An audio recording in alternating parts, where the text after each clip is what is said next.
Bismillahirrahmanirrahim. Assalamualaikum warahmatullahi wabarakatuh. Alhamdulillah, thumma alhamdulillah, wa syukurillah, wassalatu wassalamu ala rasulillah wa ala alihi wa sahbihi wa man tabi'ahu ila yaumiddin, amma ba'd. Ibu-ibu dan bapak sekalian yang dirahmati, dicintai, dimuliakan Allah Subhanahu wa taala. Marilah kita kembali membaca surah Al-Fatihah. Semoga pertemuan kita pada malam mubarakah, malam Jumat di rumah Tuhan, setelah kita menjalani rangkaian ibadah sunat dan fardu, betul-betul Allah membukakan pintu-pintu rahasianya dan betul-betul mengabadikan rahasia-rahasia itu, hikmah-hikmah itu di dalam diri kita masing-masing. Dan semoga dengannya nanti insya Allah kita akan peroleh kebahagiaan berkah di dunia sampai di akhirat berserta seluruh keluarga dan handai tolan. Ala hadhihi niyyah wa ala kulli niyatin salih. Al-Fatihah.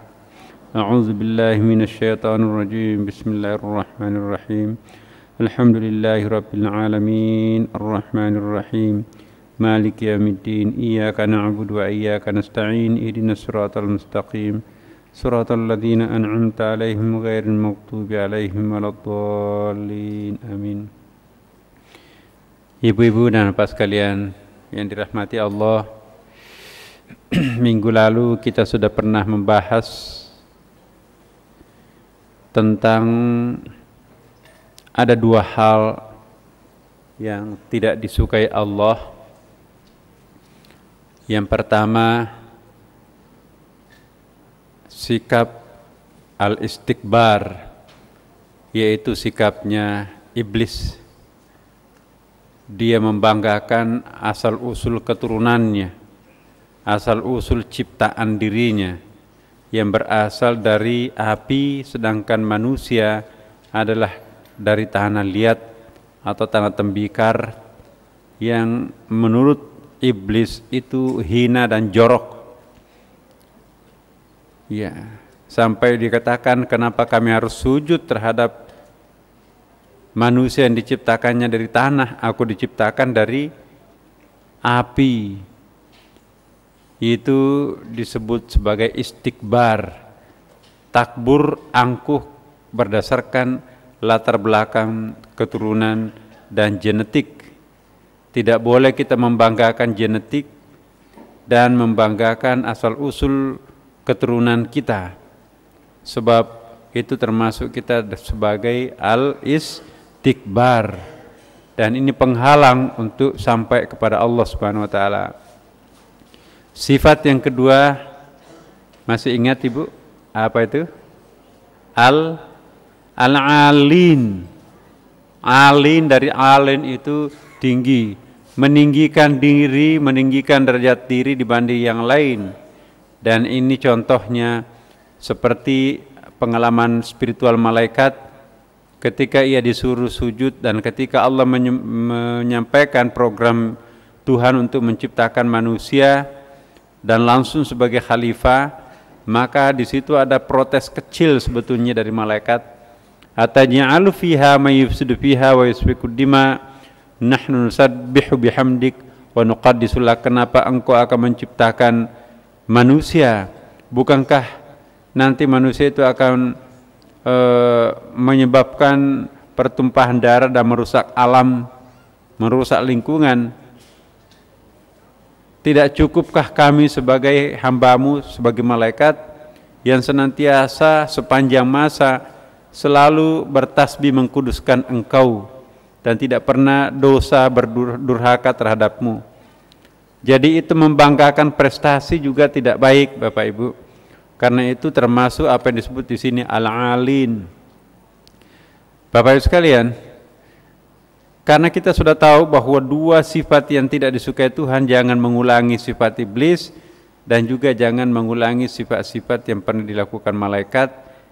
Iblis dikutuk dan dilaknat sampai masuk ke neraka, tapi malaikat tidak sampai terkutuk, cuman dia atau mereka diturunkan untuk tidak mengatakan diusir dari halaman istana Arash, turunlah semuanya mereka itu ke Baitul Ma'mur, miniatur Arash, miniatur istana Arash yang dibuat dari bawah yang disebut dengan Baitul Ma'mur.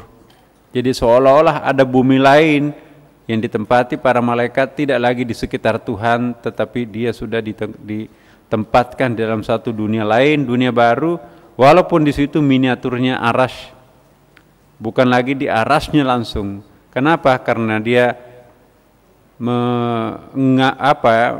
alin tadi itu, mengangkat dirinya tinggi-tinggi.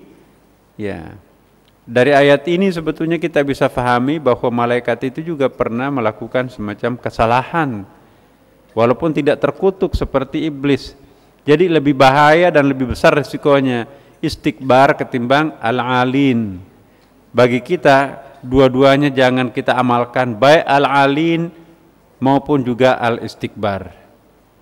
Seperti yang kami pernah janjikan minggu lalu, Ibu, Bapak, hari ini malam Jumat ini kita akan masuk ke pendahuluan, apa yang biasa kita sebut dengan bisikan setan dan bisikan Tuhan.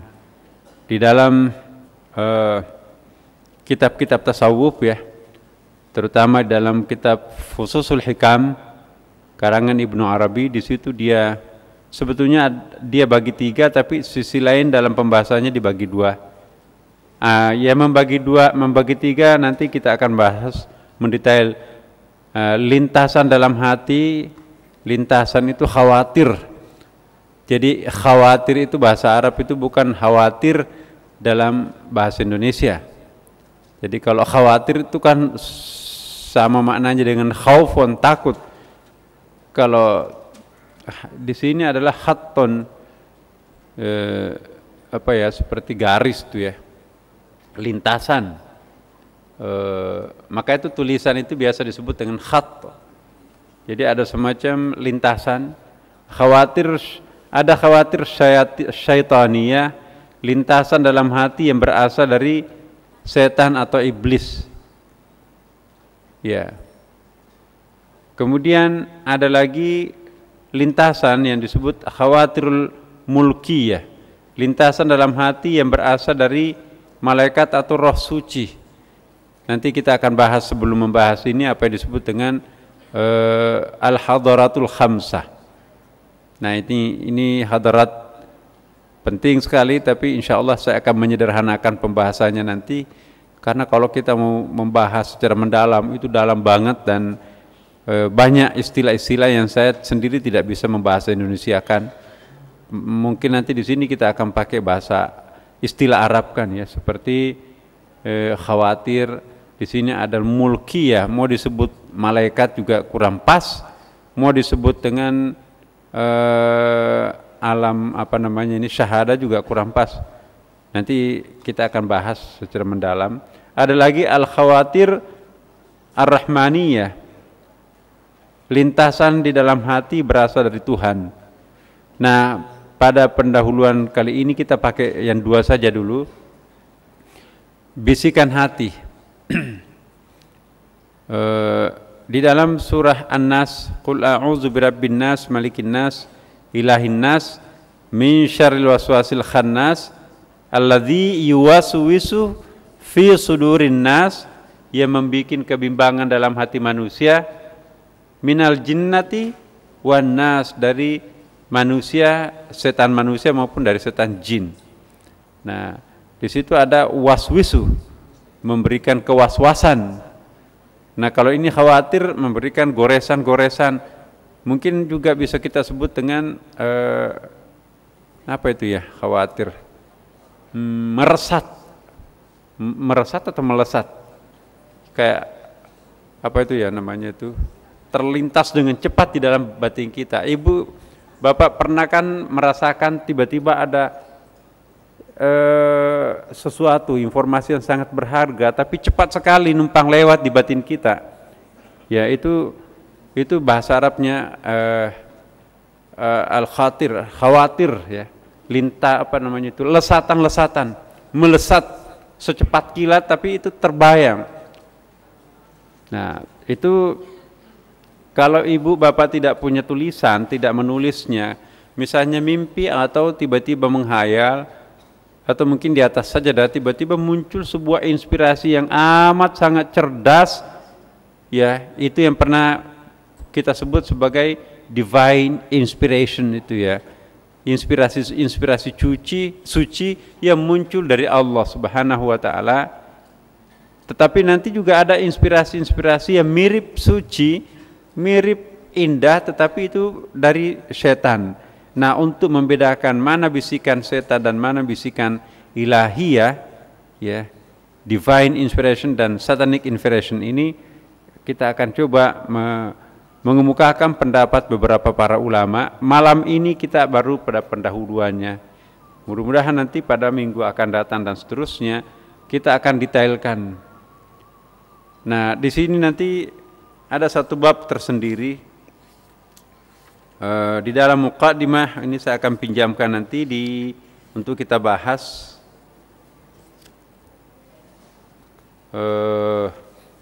Ada syarah khususul hikam Daud Al-Qaisari. Di situ ada satu chapter pendahuluannya itu mana tadi?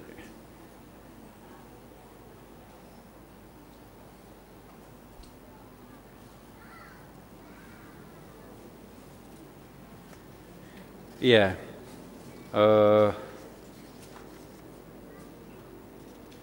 Udah isya ya? Iya, cepat sekali.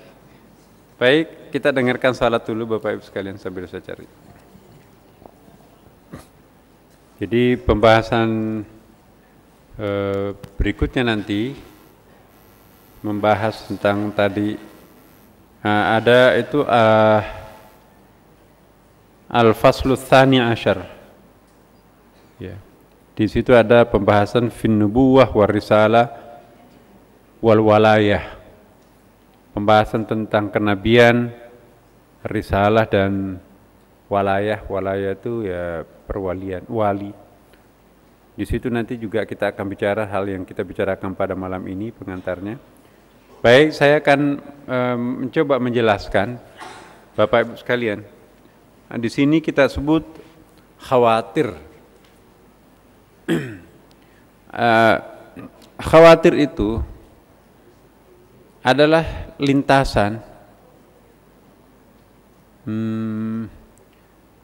melesat di dalam batin kita.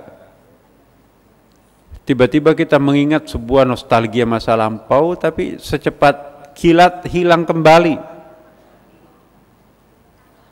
Kadang-kadang kita bermimpi, tadi pagi kita masih ingat, tapi begitu kita akan mencoba merewind kembali, menceritakan kembali, hilang. Nah, itulah sebabnya Bapak Ibu, mimpi itu sebaiknya dicatat, atau inspirasi-inspirasi cerdas itu dicatat, sebab kadang-kadang itu susah untuk kita ingat kembali. Apa ya, saya kok tadi mimpi malam itu agak jelas, cuman yang kita hanya temanya aja, mau menceritakan kembali sudah hilang, menguap. Karena wilayah kesadaran kita dengan wilayah mimpi itu beda. Dan inilah hebatnya para aulia, apalagi para nabi, kemelesatan tadi itu, informasi yang tadi melesat dalam batinnya itu tidak bisa dilupakan lagi. Sama juga dengan wali. Kenapa? Karena sesungguhnya dia lebih banyak hidupnya di alam atau dunia kesadaran tinggi itu ketimbang kesadaran biasa. Kita ini sadar Bapak Ibu sekalian, tetapi sesungguhnya bagi seorang wali, kesadaran kita itu adalah kealfaan mereka. Ya, kita ini hidup, tapi bagi pandangan tertentu orang yang hidup sadar seperti kita ini, yaitu mati. Yang hakikat hidup itu ialah kematian itu sendiri. Jadi kontradiksi. Kalau kita hidup seperti ini, artinya kita menggunakan akal pikiran. Selama kita hidup dengan pikiran, tidak mungkin kesadaran batin itu akan aktif. Sering saya jelaskan, tidak mungkin kita bisa khusyuk kalau kesadaran sensorial kita ini, kesadaran fisik kita ini aktif.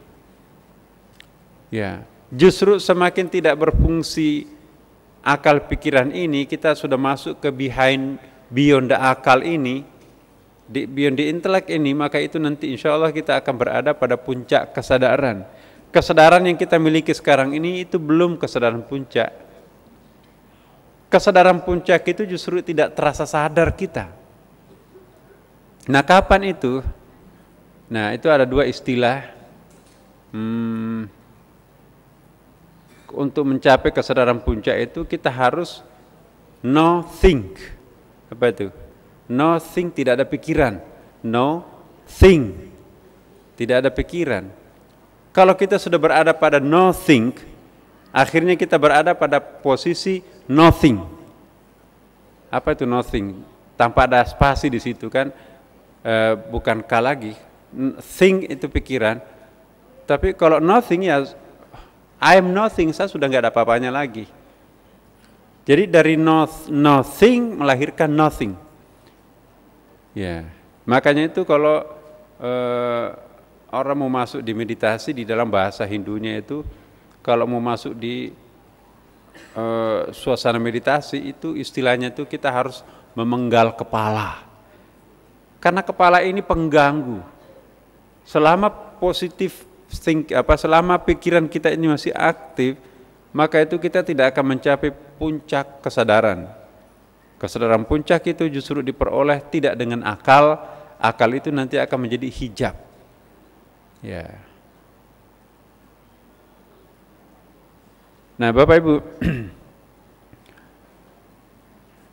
bisikan atau khawatir yang pertama, al-khawatir syaitaniyah, bisikan dalam hati yang melesat dalam hati itu berasal dari setan atau iblis. Bagi kita orang awam sangat sulit untuk membedakan ini bisikan iblis, ini bisikan malaikat atau bisikan Tuhan. Tapi sebentar saya akan coba menjelaskan bagaimana pendapatnya para ulama kita. Ya. Kemudian yang kedua ada yang disebut dengan al-khawatirur rahmaniyah. Ar-rahmaniyah itu dari sifat Allah Ar-Rahman yang Maha Pengasih. Rahmaniyah ini adalah bisikan suci, bisikan Tuhan. Untuk membedakan syaitaniyah dengan rahmaniyah itu ada. Cuman perlu saya jelaskan dulu untuk memahami ini. Di dalam beberapa ayat ini ada sebuah ilustrasi. Nah, di dalam surah Al-Isra di situ kan ada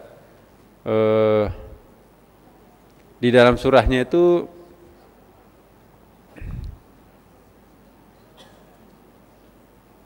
surah 17 ayat 64 dan 65.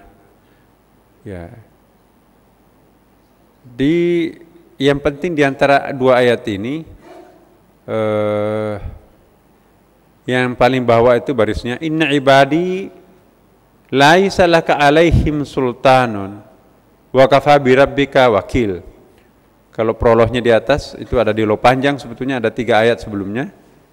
Ketika malaikat itu disuruh sujud dan juga iblis disuruh sujud, iblis itu nggak mau sujud, ya nggak mau sujud. Tapi di situ diceritakan apa nanti akibatnya kalau kalian tidak mau sujud.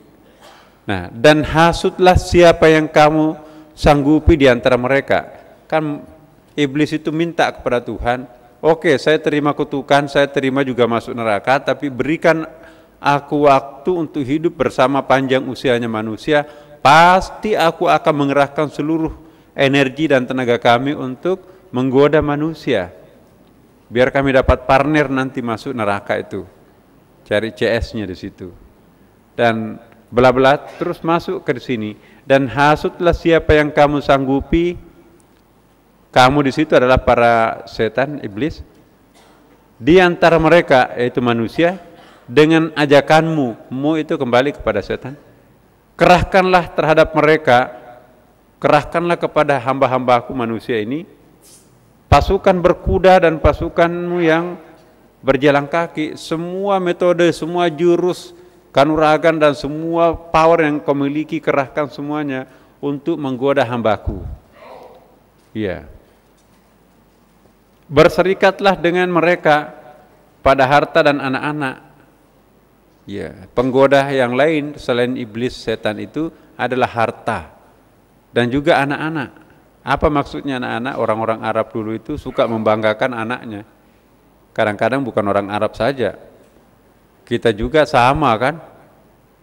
Wah, enggak pernah berhenti menceritakan kelebihan anaknya yang kaya, yang satu pejabat, yang satu artis. Bukan main, dia memiliki dunia ini.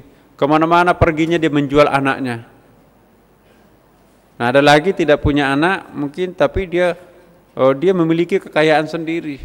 Pokoknya apapun yang saya mau ada. Nah, itu itu godaan-godaan dari harta dan anak. Di sini disebutkan di dalam Al-Qur'an, wasyarikhum, berkolaborasilah dengan harta dan anak-anak. Wa'aduhum wa ma ya'iduhum, ya. Kemudian berjanjilah mereka. Berjanjilah, dan tidak ada yang dijanjikan oleh setan kepada mereka, kepada manusia maksudnya, melainkan tipuan belaka. Setan itu enggak pernah ada tujuan baik terhadap manusia. Sudah tahu itu setan, wah tapi kok setannya baik kok. Apa yang diperintahkan, dibisikkan ke aku itu kan positif, masuk akal. Iya, kali itu masuk akal. Tapi tujuan akhirnya lain. Jadi banyak sekali di tingkat awal itu manis sekali, seperti orang mau berutang. Begitu dia mau minjam uang, manis sekali, semua bahasa-bahasa indah itu keluar. Tapi begitu kita minta dibayar, semua kata-kata kasar keluar. Hati-hati, jangan terkecoh dengan mulut manis, biasanya mulut pahit nanti yang mengakhirinya.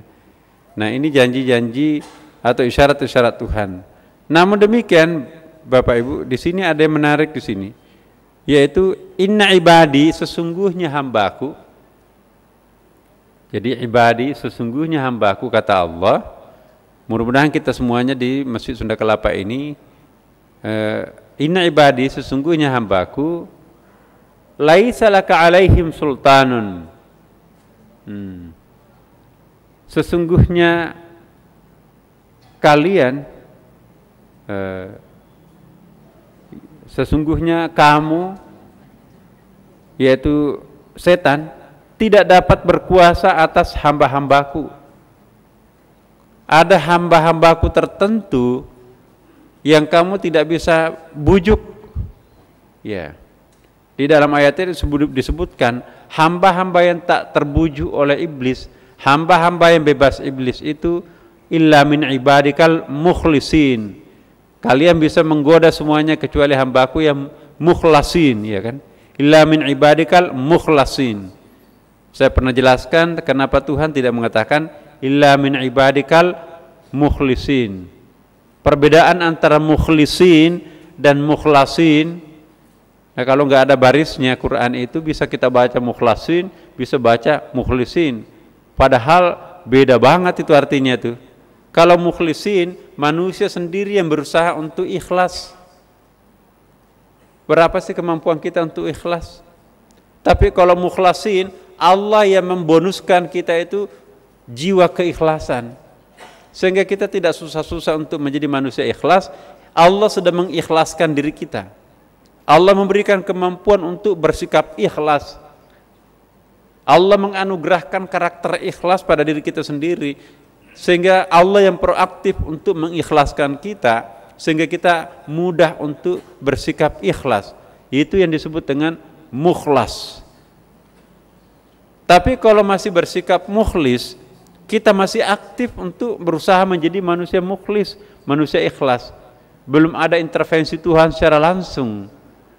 Nah, untuk memperoleh mukhlasin itu memang syaratnya harus mukhlis dulu.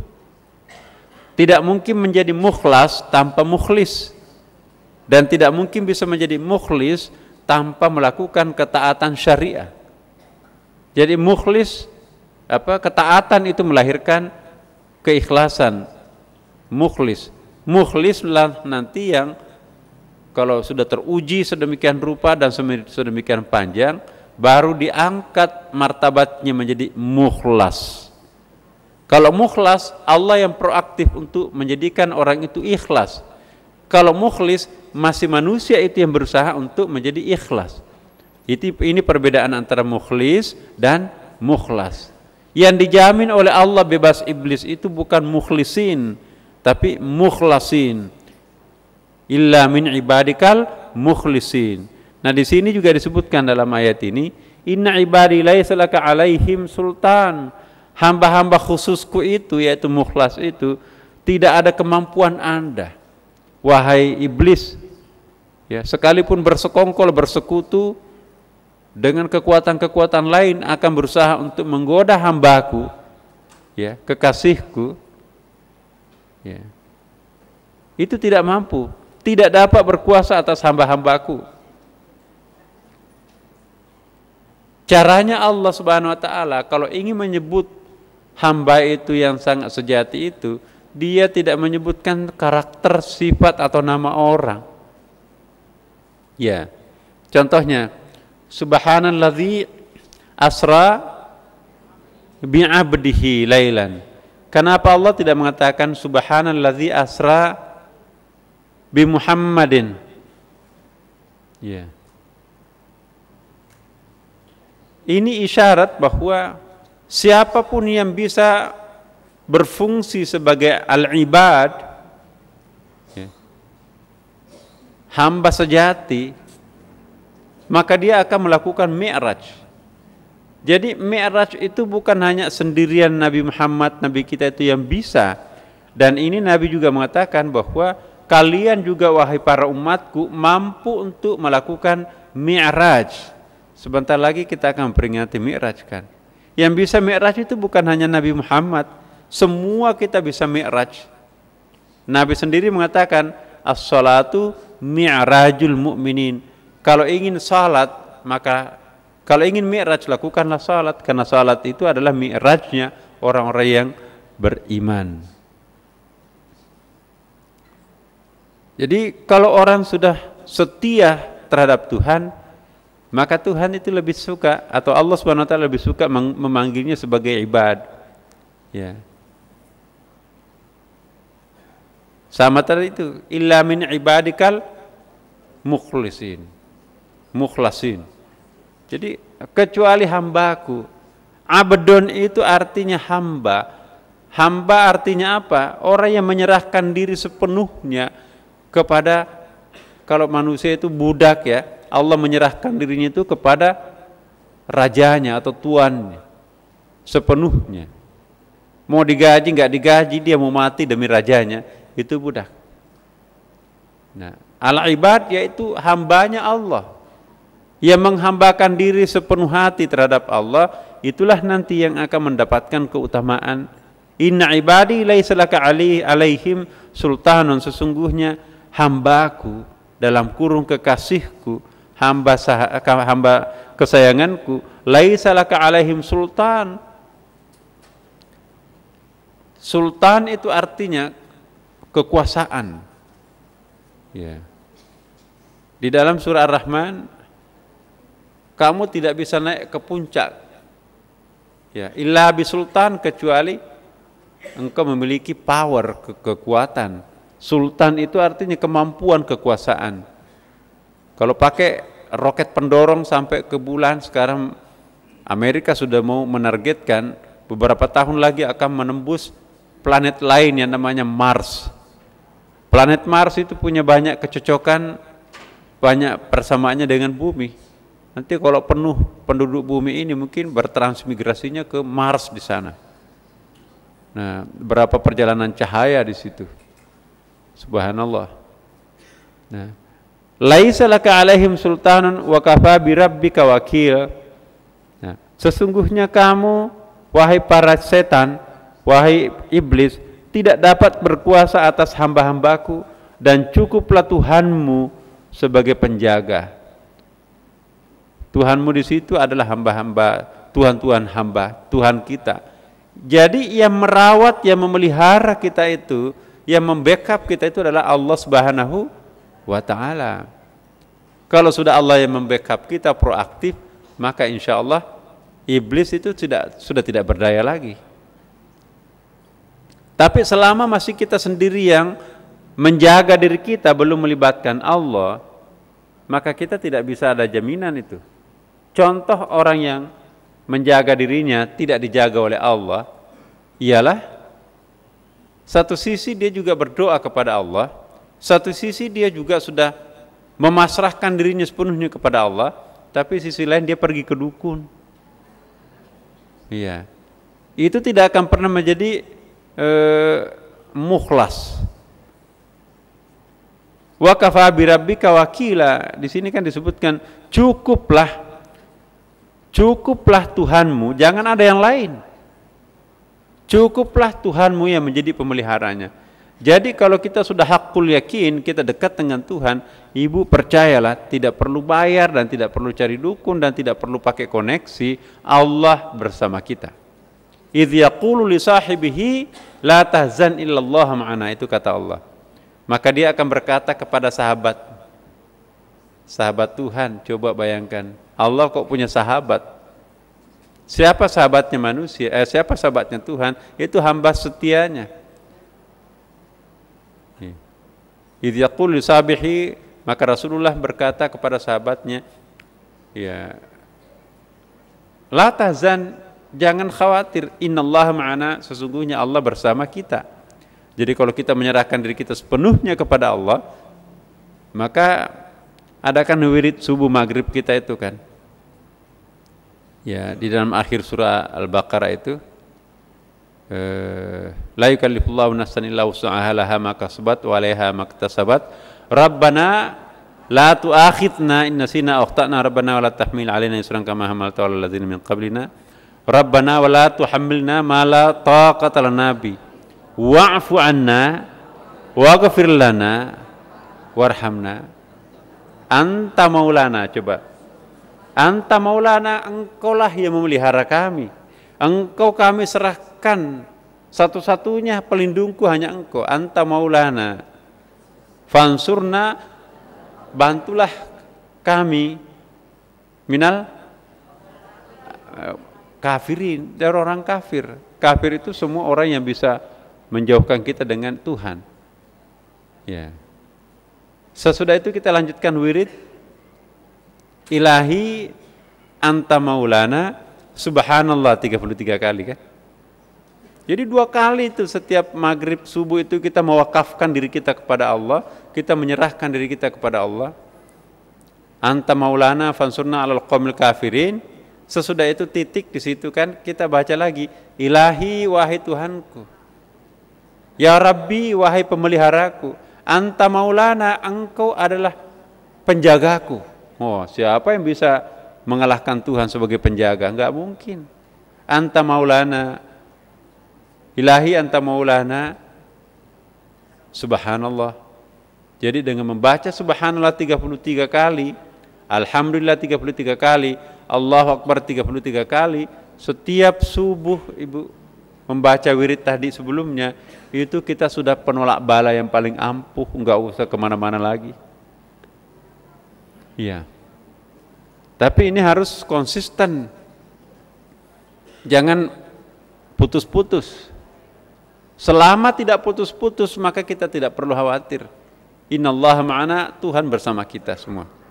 Bahkan dikatakan di dalam Al-Quran, la tahzan, jangan khawatir, jangan ragu dan jangan takut. Innallaha ma'ana, sesungguhnya Allah bersama kita. Kalau kita sudah merasa hakul yakin, ya Allah, aku kan di dalam genggamanmu. Aku di dalam genggamanmu, siapa lagi yang akan menembus genggaman engkau? Tidak ada lagi. Ya. Dan tidak ada keraguan, harus diikuti. Jangan sampai mulut kita mengatakan, engkau yang menggenggam kami, saya persilahkan diri kami. Ya. Tetapi pada sisi lain ragu, jangan-jangan bukan kami yang termasuk digenggam Tuhan. Jangan sampai mulut saya saja yang digenggam, mengaku digenggam, tapi Tuhan melepaskan kami. Kami tidak mau konyol, akhirnya dia pergi juga itu ke pakai macam-macam lah. Bahkan mungkin juga ke pohon-pohon, melepaskan segala macam. Nah itu musyrik, itu tidak usah diragukan lagi. Pergi ke makam. Kalau ke makam ziarah kubur boleh, sangat bagus. Tapi kalau ke makam untuk mencari perlindungan Tuhan, jangan. Lebih utama kita minta kepada Allah daripada makhluk Allah Subhanahu wa ta'ala. Nah ini juga hati-hati ibu bapak. Karena kalau sugesti yang sedemikian kuat mendorong kita, misalnya ada seseorang yang sangat takut berada dalam sebuah ancaman, tiba-tiba ada orang yang mengatakan, datanglah ke situ. Wah itu bisa, itu kamu kena guna-guna itu, sihir itu. Kalau datang ke situ, misalnya macam-macam ular kayak bisa keluar di situ. Padahal ular tangkapan sendiri, ulat tangkapan sendiri, tiba-tiba digenggam. Munculnya dari mana kan? Dimatikan lampu dulu kan? Jadi lebih baik usaha manusia itu lebih hebat mana dengan usaha Allah Subhanahu wa ta'ala. Allah, jadi kalau kita sudah baca wiridnya seperti tadi, kenapa harus pakai pertolongan lain selain Allah Subhanahu wa ta'ala? Percayalah hakul yakin ibu bapak. Mohon perlindungan, ya Allah saya tidak punya siapa-siapa. Dan saya juga tidak punya apa-apa. Siapa-siapa, aku nggak punya orang, tidak punya koneksi. Aku juga tidak punya apa-apa, aku nggak punya harta, nggak punya uang. Yang aku punyai hanya Engkau ya Allah. Ya. Inna salati wa nusuki wa mahyaya wa mamati lillahi rabbil alamin. Ilahi anta maksudi. Nah itu kan. A'tini mahabbataka wa ma'rif. Kata-kata seperti ini ibu jangan lupa loh ya. Sudah berkali-kali dulu juga saya pernah sampaikan, sebelum kita takbir kita harus membaca itu kan. Ya, sebelum niat salat, ilahi anta maqsudi waridaka matlubi. Kalau mau tambahkan lagi, a'tini mahabbataka wa ma'rifataka. Apa artinya? Ilahi Tuhanku, ya. Anta maksudi, hanya Engkaulah yang menjadi tujuan kami, yaitu tujuan kami beribadah, sholat ya. Ilahi anta maksudi waridaka matlubi, dan ridhamulah yang kami pinta, yang kami mohon. A'tini, anugerahkanlah aku mahabbataka, cintamu yang sangat tulus, wa ma'rifataka, dan ma'rifahmu, pengetahuan batinmu yang sangat kaya. Nah kalau kita sudah baca itu, Allahu Akbar, udah kita seperti dalam genggaman Tuhan itu. Insya Allah kalau kita sudah berada di dalam, merasa dalam genggaman Tuhan, tidak perlu takut lah Bapak Ibu. Neraka pun juga tidak perlu takut. Ya. Nanti pelajaran kita yang akan datang. Iya. Kalau kita nanti pembahasan tentang insan kamil. Jadi insan kamil la yatlubul jannah. Orang-orang yang sudah sampai ke makam yang puncak itu, dia tidak akan pernah minta surga. Iya. Dia menghina dirinya kalau dia akan minta surga dan memohon perlindungan dari neraka. Berarti ada permintaan lain selain untuk liqa Allah. Permintaan mereka itu adalah berjumpa, menyatu dengan Tuhannya, bukan untuk minta surga. Jangan sampai nanti perhatiannya tercurah untuk memohon surga, tapi Tuhannya lepas. Surga itu bukan Tuhan. Surga itu makhluk. Neraka itu juga makhluk. Jangan sampai kita menyembah surga. Surga kita mohon, tetapi memohonnya kepada Allah Subhanahu wa ta'ala. Jadi kita naik ke atas dulu. Nah, kalau kita sudah sampai ke atas, masih mau turun ke surga enggak? Surganya surga adalah liqa Allah. Dalam hadis dan dalam ayat kan ada bahwa puncak surga itu ternyata di surga masih ada puncak. Puncak surga yang paling tinggi itu adalah manakala berjumpa dengan Allah, dekat Allah. Nah, kalau kita sudah berjumpa dengan Allah, masih mau turun ke surga enggak? Surga itu terasa neraka. Kenapa? Karena puncak dari segala puncak surga adalah menyatu dengan Tuhan. Turun ke surga enggak? Ini lebih surga daripada surga itu sendiri. Nah, Ibu bapak sekalian,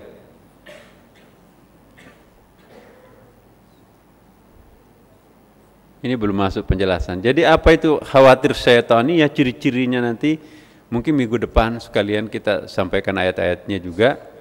Maka itu mohon hadir hari malam Jumat insya Allah. Kita akan melanjutkan untuk membedakan dalam diri kita mana bisikan iblis dan mana bisikan ilahi. Ya. Tanda-tandanya akan ada, nanti kita jelaskan, dan ayat-ayatnya sebagai dasarnya, rujukannya juga ada, dan pendapat-pendapat para ulama juga ada. Nah, kalau mampu kita membedakan ini bisikan iblis dan ini bisikan malaikat, subhanallah Ibu, mau cari apa lagi, mau minta apa lagi? Ini puncak juga ini. Ya. Kalau orang sudah masuk dan jatuh cinta terhadap pelajaran tasawuf, ambil semua itu. Kenapa? Karena pelajaran tasawuf itu langsung menyentuh batin, ya, sehingga khasiatnya terasa spontan. Kalau kita habis belajar tasawuf, enak salat, menikmati penderitaan. Menikmati penderitaan, bukan tersiksa dengan penderitaan, tapi menikmati penderitaan. Penderitaan saja dinikmati, apalagi nikmat, ya kan? Itu logikanya. Penderitaan saja dinikmati, apalagi kalau nikmat itu sendiri. Apalagi pencipta nikmat itu sendiri, luar biasa. Karena itu ibu bapak sekalian, ajaklah saudara-saudara kita. Saya nggak tahu ini bagaimana menghabiskan materi ini. Semakin saya baca, semakin bertambah materi. Mungkin 1000 tahun nggak cukup ini. Karena itu Bapak Ibu sekalian, kita sering bertukar pikiran. Karena terus terang di masjid kita di Sunda Kelapa ini, saya pingin lebih baik di tempat lain absen ketimbang di sini. Iya. Sekalipun hari Senin kemarin bolos. Iya, itu kalau saya bolos benar-benar terpaksa Bapak Ibu sekalian. Karena saya nggak punya pesawat sendiri, maunya balap tancap gas pesawatnya supaya nyampe, ternyata nggak bisa juga. Maghrib baru mendarat, nggak bisa terkejar lagi. Ya, untung bisa digantikan. Baik Bapak Ibu sekalian, kita mohon kepada Allah Subhanahu wa taala. Sambil saya ingatkan kepada kita semua, besok adalah hari Jumat, malam ini malam Jumat, bulan Rajab lagi. Ada 4 bulan bulan keramat itu kan Bapak Ibu. Rajab, Sya'ban, Ramadan berturut-turut. Nah, sekarang ini kesempatan memutihkan diri kita sendiri, bangun jam 3 atau setengah 3 sekarang ini ya. Karena kan lebih cepat subuh nih. Bangun jam 2.30, pas-pasan itu jam 2.30 sudah sholat tahajudnya itu 4 rakaat, taqarrub ilallahnya bisa 2 rakaat, kemudian juga sholat sunat tasbih sudah cukup, itu juga ditambah dengan sholat sunat witir 21, masih ada waktu juga sedikit untuk baca zikir, persis zikir kita habis dibaca, maka kita ke masjid. Ya, kalau Bapak Ibu punya waktu ke masjid, ya malam Jumat itu kita sholat tahajudnya di masjid. Tapi kalau masjidnya jauh jangan Ibu, apalagi hujan, nanti menimbulkan fitnah, apalagi ibu-ibu. Di rumah juga bagus kok. Cuman kalau seandainya bisa di masjid, itu sekaligus pahala iktikafnya muncul kita peroleh. Nah, kemudian kalau sholat tahajud Ibu, mohon maaf biasakan ya nggak usah pakai lampu, biar gelap-gelapan dengan Tuhan di situ. Sebab kalau kita pakai lampu sholat tahajud tidak terasa cahaya batin itu. Tapi kalau kita gelap terasa itu. Ada cahaya di pelupuk mata, ada cahaya di dalam hati, ada cahaya dalam pikiran. Dan kita bisa melihat cahaya lain daripada yang biasa kita lihat. Karena itu ibu bapak sekalian, sekali lagi yang belum salat tahajud, belajarlah. Kalau enggak bisa setiap malam Jumat aja. Ya. Dan ingat amalan-amalan kita kan Bapak Ibu sudah paham semua. Jangan mengejar target, yang penting 8 rakaat. Kita enggak boleh seperti kejar setoran. Serakatnya dipentingkan tapi khusyuknya enggak.